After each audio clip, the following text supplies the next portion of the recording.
This video sponsor by Mode. இந்த ஆப்பில் நீங்கள் பர்ச்சேஸ் பண்ணக்கூடிய எல்லா ப்ராடக்ட்டும் உங்களுக்கு ரொம்ப மலிவான விலையிலே கிடைக்குது. இதில் நிறைய ஆஃபர்ஸ் அண்ட் கூப்பன்ஸ் ப்ரொவைட் பண்ணுறாங்க. ஸோ இதோட லிங்க் உங்களுக்கு டிஸ்கிரிப்ஷனில் கொடுக்குறேன்.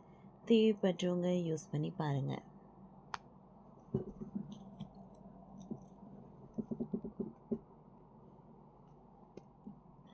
டெல்லி மருத்துவமனையில் சோனியா காந்தி நேற்று திடீரென ஏற்பட்ட உடல்நலக்குறைவால் ஹாஸ்பிட்டலில் அட்மிட்.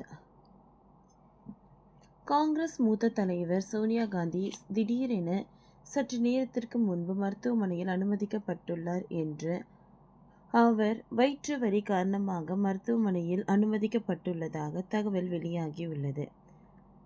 காங்கிரசின் மூத்த தலைவர்களில் ஒருவர் சோனியா காந்தி. 78 வயதான சோனியா காந்தி ஏற்கனவே வயது மூப்பு காரணமாக அவர் தீவிர அரசியலில் இருந்து சற்று விலகியே இருக்கிறார். இதன் காரணமாகவே கடந்த லோக்சபா தேர்தலில் கூட அவர் போட்டியிடவில்லை. அப்பொழுது ராஜ்யசபா எம்பியாகவே இருக்கிறார். இதற்கிடையே நேற்று இரவு திடீரென சோனியா காந்தி மருத்துவமனையில் அனுமதிக்கப்பட்டுள்ளார்.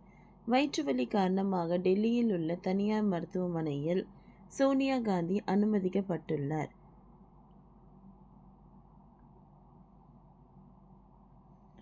சோனியா காந்தி இப்போது இரைப்பை பிரிவில் சிகிச்சை பெற்று வருவதாகவும் அவரது உடல்நிலை கண்காணித்து வருவதாகவும் மருத்துவமனை வட்டாரங்கள் தெரிவித்துள்ளனர்.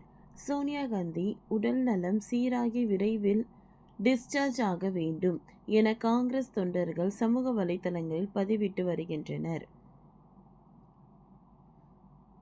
டெல்லி மருத்துவமனையில் சோனியா காந்தி அவர்கள் நேற்று இரவு திடீரென உடல்நலக்குறைவால் ஹாஸ்பிட்டல் அட்மிட் பண்ணியிருக்காங்க. ஸோ என்ன இஷ்யூஸ்ன்னு பார்த்தீங்கன்னா அவர் வயிற்று வலி காரணமாக அட்மிட் பண்ணதாக சொல்லப்படுது. காங்கிரஸில் மூத்த தலைவராக இருக்கக்கூடிய சோனியா காந்தி அவர்கள் 78 வயதாகுது. அவங்களுக்கு திடீரென வயது மூப்பு காரணமாக அரசியலில் இருந்தும் சற்று விலகியே அவங்க இருக்காங்க. இதன் காரணமாகவே லோக்சபா தேர்தலில் கூட அவங்க போட்டியிடப்படவில்லை என்று சொல்லப்படுகிறது.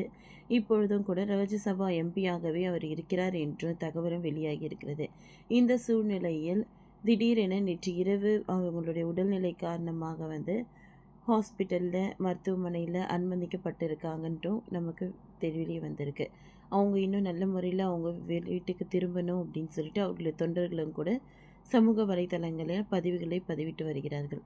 ஓகே ஃப்ரெண்ட்ஸ், இந்த வீடியோ உங்களுக்கு யூஸ்ஃபுல்லாக இருந்ததுன்னா லைக் பண்ணுங்கள், ஷேர் பண்ணுங்கள், சப்ஸ்கிரைப் பண்ணுங்கள். தேங்க்யூ.